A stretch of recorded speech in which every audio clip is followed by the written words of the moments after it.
Governor Galban, tinutukan ang mga pasilidad sa mga pagamutan sa lalawigan.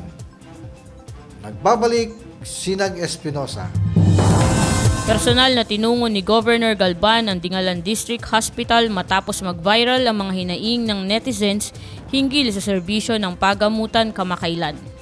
Dito ay agad na nagsagawa ng pagpupulong ang ama ng lalawigan sa conference hall ng Dingalan Municipal Hall kasama sina Provincial Administrator Sherwin Taay, Provincial General Services Office Head Rick Bautista, Provincial Engineer Ariel Costa, Provincial Health Officer at Department Head Dr. Mirna Nisser at Dr. Chris Madonna Rimando, PHO, sa mga kawani ng naturang pagamutan kasama si Mayor Aurora Taay. Isinagawa ni PA Taay ang inspeksyon sa naturang hospital upang malaman ang mga hakbangin na kakailanganin sa pagpapabuti at pagsasaayos ng pasilidad at serbisyo ng pagamutan.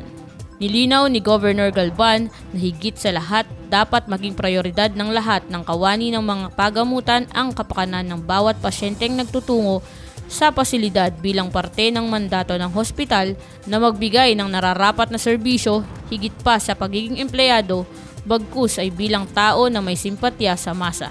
Mariin din niyang inihayag. That is my priority.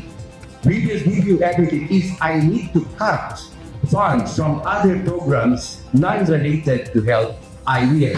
I will give it all to the health services, provided that the people working in healthcare are capable to manage. Otherwise, if everything is provided and the problem still arises, I'm sorry, but I have to use my power to overhaul everyone.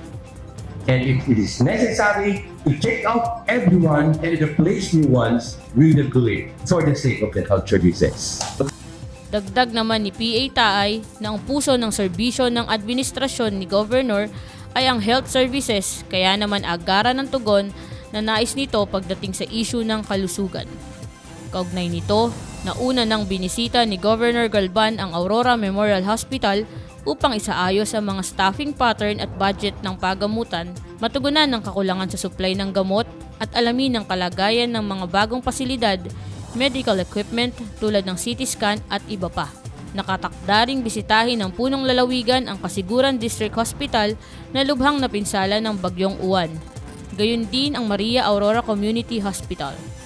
Ang mga hakbangin na nabanggit ay patunay lamang ng serbisyong pagtugon ng gobernador sa pagsasaayos ng healthcare sa lalawigan. Ako si Sinag Espinosa para sa PGA in Action, all-out serbisyo ng Kapitolyo para sa publiko.